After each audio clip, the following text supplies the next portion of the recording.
हमारा हिंदुत्व, लोगों की हेल्प करना, ये हिंदुत्व है। माननीय उद्धव साहब ने सब लोगों को बोला है, सब लोगों को बताया, इसलिए तो सब मुस्लिम समाज के लोग, आज मुस्लिम समाज के लोग क्या बोलते हैं कि भाई हमको हमारे जान बचाइए कोरोना में उद्धव साहब ने। और जो मुल्ला मौलवी गए थे उनके पास कि बोले साहब ये ऐसा ऐसा मत करिए, अगर ये ऐसा हुआ तो मुस्लिम समाज के, उन्होंने जो 2.5 साल काम किया उसमें दंगे फसाद बिल्कुल रोक दिया था। आज मैं कहूँगा कि दंगे फसाद होना बोले तो क्या हिंदुत्व है क्या मुस्लिम ये है क्या? बिल्कुल नहीं। आज भारतीय जनता पार्टी का हिंदुत्व ढोंग सोंग है। हमारा हिंदुत्व जो है तो लोगों को मदद करना हिंदुत्व है। हिंदुत्व यही राष्ट्रीयत्व ये कहे जाता है। और हम लोग हमारे पीसने का क्या काम है? उल्टा हमारे पास जो आ रहे हैं मुस्लिम समाज वो काहे के लिए आ रहे हैं? इसलिए आ रहे हैं कि भाई मतलब उद्धव साहब जो है तो अपने समाज को हेल्प कर रहे हैं, मदद कर रहे हैं। ये क्यों नहीं बोलते आप? ये आप बोलते नहीं है, ये बोलो ना ज़रा, थोड़ा सा लोगों को समझाओ ना कि भाई उद्धव साहब ने जो जितना किया है वो कितना है। और ये लोग तो आपको बिल्कुल ये कर लेंगे, आपको दबा देंगे ये। और उनको यही चाहिए कि जैसा गोधरा विधरा ये जो गुजरात में जैसा किया वैसा हम लोग देश में करेंगे। तो ये सब तो आपको लगेगा अच्छा। और ये दोनों के झगड़ों में बात नहीं करना, हमारी बात अलग है। हम क्या झगड़े करने के लिए, लगाने के लिए नहीं आए, हम तो बचाने के लिए आए हैं। हम बचाने के लिए आए हैं। इसलिए मैं बोल रहा हूँ आपको कि उनका हिंदुत्व कभी तभी मुस्लिम समाज के साथ है, वो कभी आज हम तभी मुस्लिम समाज के साथ शादी ब्याह सुख दुख में जा रहे हैं, जाते रहते हैं। मैं 5 साल MLA नहीं था, MP नहीं था, लेकिन 5 साल में पूरे सब जगह जाके आया, सब जगह जाता था मैं। शादी ब्याह ये वो सुख दुख कभी कुछ हुआ तो जाता था मैं सब जगह। वो भी नहीं आता था जो चुन के गलती से चुन के आया हुआ MIM का MP, लेकिन हम जाते थे। तो फिर अब अगर हम लोग ऐसा करें कि नहीं हमारा हिंदुत्व जान दो, काय के लिए जाने का, मुसलमान के पास नहीं जाने का, अपन काय के लिए जाने का, हम लोग ऐसा अगर ऐसा बोलते तो फिर आप बोल सकते थे कि नहीं आपका हिंदुत्व हमको पड़ता नहीं और आपके कारण से हम लोग परेशान हो गए। सर, जब भी चुनाव होते हैं, इलेक्शन होते हैं, हमने देखा है कि बड़ी बड़ी सभाएं, बड़ी बड़ी पदयात्राएं निकलती हैं। क्या अब की बार एक नए समीकरण में, एक नए हालात में कि आपकी प्रचार सभाएं मुस्लिम बहुमत इलाके में, रोशन गेट है, किराड़पुरा है, आजाद चौक है, एक विशाल रैली जहां उदय साहब भी आए, अगर मुमकिन हो सके ये नजारा देखना चाहते हैं प्रैक्टिकली तौर से? एक बात बोलता हूँ मैं, जब हमारे प्रदीप जायसवाल जी खड़े थे चुनाव में लोकसभा के, हम कटकट दरवाजा रोशन गेट की तरफ से तो वहाँ से तो एकदम भटकड़ गेट तक मैं खुद आसमी था जी। मैं जब पालक मंत्री था, वहाँ से इतना जोर से गुलपुशी है वो, बिल्कुल जोर से वोटिंग नहीं हुई। ये फिर हमारे लोग बोलते तुम इनके साथ जा रहे तो फिर वोटिंग करते नहीं, काय के लिए जा रहे, ये आरोप होता हमारे पे। तो इसलिए मैं ये बोल रहा कि आज तो खुल के हम जा रहे हैं और खुल के मदद करते रहे इतने साल के बाद में भी। और ये देखिए, ये आप देखेंगे शागन के इमाम उनके घर पे गए तो बीमार थे, कोई नहीं गले के लिए गया था, मैं गया था, कोई भी नहीं गया। ये बताइए ना, हम लोग ये काम किए। अगर आप बीमार पड़े, कुछ हुआ, तकलीफ में आएगी तो संदेश आ गया तो हम लोग आपको भाग करके आपको दवाखाने में जाएंगे, ये करेंगे और आपको ठीक करके आपको आराम से घर पे भेजेंगे। ये हमारी भूमिका है। और ये भूमिका अगर आपको पटी तो ठीक, नहीं पटी तो नमस्ते। सर, आज मुस्लिम समाज के अंदर ये बात भी चर्चा होती है क्योंकि इसके बाद ये लोकसभा चल रहे हैं, ठीक है, जो भी होगा परिणाम आएगा सबके सामने रहेगा। इसके बाद विधानसभा रखने वाले हैं। सर, मैं बहुत खुल के बढ़ा हूँ क्योंकि मुसलमानों की मन की बात है। क्या ऐसा कुछ देखने में आएगा कि भाई मतलब मराठवाड़े से कुछ एक दो आमदार कम से कम, ताकि लगे कि राम राज्य में, हिंदुत्व के राज्य में, भले देर से सही लेकिन मुसलमानों को इंसाफ मिला है? ये मैं भी बात की बात नहीं है, हजारों। मैं आपको बताऊंगा, आपको मालूम नहीं, आपको शायद भूल गए होंगे आप बाला साहब ठाकरे जी को। बाला साहब ठाकरे जी के मंत्रिमंडल में मैं था, कैबिनेट मंत्री था मैं।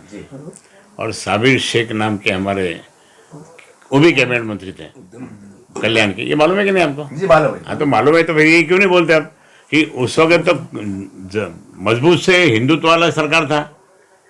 हिंदुत्व वाला सरकार तो बाला साहब ठाकरे जी के समय में जो था उसमें फिर साबिर शेख को क्यों लाए? आप वो नहीं सोचते कि साबिर शेख जैसा आदमी को ये किया। आज हमारे सारे लोग जो जितने मुस्लिम कार्यकर्ता, ये मुस्लिम कार्यकर्ता और बाकी बहुत लोग को भी नगर सेवक, सरपंच, जिला परिषद मेंबर, कॉर्पोरेटर, ये सब है। तो इसमें आप लोग क्यों ये करते, आप एमआईएम की और इम्तियाज जलील की क्यों साइड लेते हैं? मुझे ये बोलने का है ना कि ये लोग कुछ भी बोलेंगे। अभी तो आपको बोलता मैं, जैसे मुस्लिम समाज शिवसेना के साथ में आ रहा है ना, शिवसेना के साथ में मुस्लिम समाज आ रहा है, तो ये इम्तियाज जलील ये नाटक ढोंग कर रहा है अभी, और उसमें आप फंस जाएंगे, उसमें फंस जाएंगे आप कि भाई ये सब उद्धव ठाकरे कुछ भी अपना कर रहे हैं, आप क्यों जा रहे हैं, फिर वो छोकरे छाकरे को लेके घूमेंगे, ये करेंगे करेंगे। लेकिन एक बात बोलता, नुकसान होने वाला है। मुझे बताइए क्या काम किया मुस्लिम समाज के लिए उसने?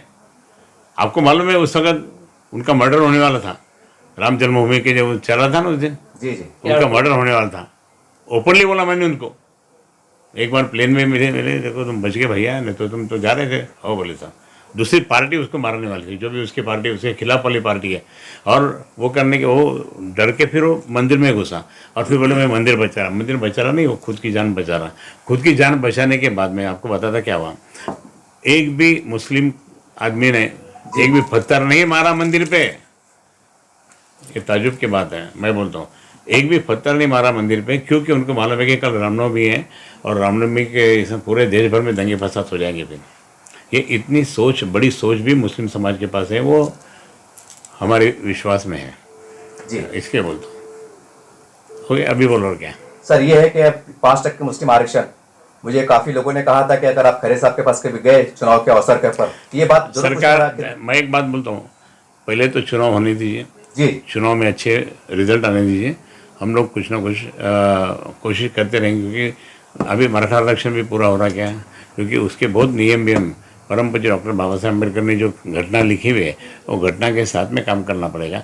मैं आज कोई आश्वासन नहीं दूंगा आपको, क्योंकि आश्वासन देके नहीं बोलूँगा कि मैं 5% रिजर्वेशन के लिए प्रयत्न करूँ, नहीं। पहले चुनाव होने दीजिए, किसका सरकार आता है वो देखना पड़ेगा, और 2/3 मेजोरिटी का सरकार आया तो उसको हम बोल सकते हैं। अगर हमारी सरकार 2/3 मेजोरिटी में आएंगे तो हम लोग बोलेंगे भाई नहीं, पहले अपने को इनको भी देखना है, मराठा आरक्षण तो देखना है, धनगर आरक्षण देखना है, मुस्लिम समाज का भी आरक्षण देखना है, वो हम बोलेंगे। लेकिन जब तक मतलब रिजल्ट नहीं आ रहा, तब हम नहीं बोल सकते हैं।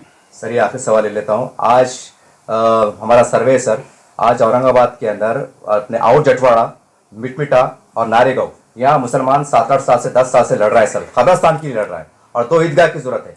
क्या माना जाए कि श्री चंद्रकांत खैरे जी जब खासदार बन जाते हैं रुआब के साथ, एक आदर के साथ, तो आप पहले 2 महीने में काम कर देंगे, ताकि बता देंगे मैं बता दूंगा, मैं धार्मिक वृत्ति का आदमी हूँ, धार्मिक है जी। इनको मैं कितने बार बोला कि तुम 5 बार नमाज पढ़ो, क्यों? मैं भी बोलता कि हमारे सारे लोग बोलता कि मंदिर में जाते जाओ, इनको बोलता था कि 5 बार नमाज पढ़ो, क्यों? क्योंकि नमाज पढ़ने के बाद में आपको बताऊंगा, मैं जब मस्जिद के वहाँ बाहर कोई लोग बीमार ये रहते, नमाज पढ़ने के बाद में ऐसे करते, मालूम है ना? जी जी। क्यों करते? मतलब इतनी इम्पोर्टेंट नमाज रहती है, इसलिए मैंने बोला कि इन्होंने अगर 5 बार नमाज पढ़ ली है तो इनके कारण से कई लोग अच्छे हो जाएंगे, और इनके कारण से सब सारा मतलब इनके माहौल भगवान ने दिया हुआ, मतलब अल्लाह मियाँ ने दिया हुआ माहौल अच्छा रहेगा, और कुछ दंगे फसाद और बाकी कोई आपस में झगड़े नहीं होंगे। ये मैं बोल रहा हूँ, ये मेरा है, और इसके लिए मैं बोल रहा हूँ कि जहाँ भी अगर समझो कुछ नहीं होगा तो करना ही है, नहीं तो जगह कहाँ है, फिर कहाँ जाएंगे फिर, इसलिए हमको करना ही हो। लेकिन चुन के आने के बाद में हम लोग को प्रयास करेंगे, चुन के आने के बाद में इम्तियाज जलील ने कोई भी ये ऐसा काम नहीं किया मुस्लिम समाज के लिए, ना नारेगांव में किया, ना मिटमिटी में किया, ना किधर किया। ओके सर ये बोलिए, काफी सवाल क्लास मुस्लिम होने के बाद में नहीं किया उसने। सर शहर के और महाराष्ट्र की जनता को एक नए समीकरण में हालात हुए, कोई संदेश और खासकर मुस्लिम समाज को? मुस्लिम समाज को मैं कहूँगा कि आप माननीय उद्धव जी ठाकरे साहब और महाविकास आघाड़ी के साथ रहेंगे तो निश्चित रहे कि भारतीय जनता पार्टी के साथ रह के तुम्हारा कभी भला नहीं होने वाला है। इसलिए मैं कहूँगा कि आप इनके साथ में रहेंगे तो काम होगा, क्योंकि कांग्रेस तो प्रो मुस्लिम है ही, सब लोग उनके साथ में, और हमारे माननीय उद्धव जी ठाकरे सब धर्म इक्वल ऐसा सब बोल रहे हैं, और सबको सर्वधर्म संभव वो होना चाहिए ऐसा बोलते हैं। शरद पवार साहब तो अभी और पहले से हैं, तो ये सब इसके आपका भला होगा ना मुस्लिम समाज का, सिर्फ ये महाविकास आघाड़ी के टाइम पे होगा, बाकी नहीं होता फिर। बाकी ये तो आपको तो गोदरा जैसा कुछ भी हाल कर देंगे आपका, खुला बोलता मैं।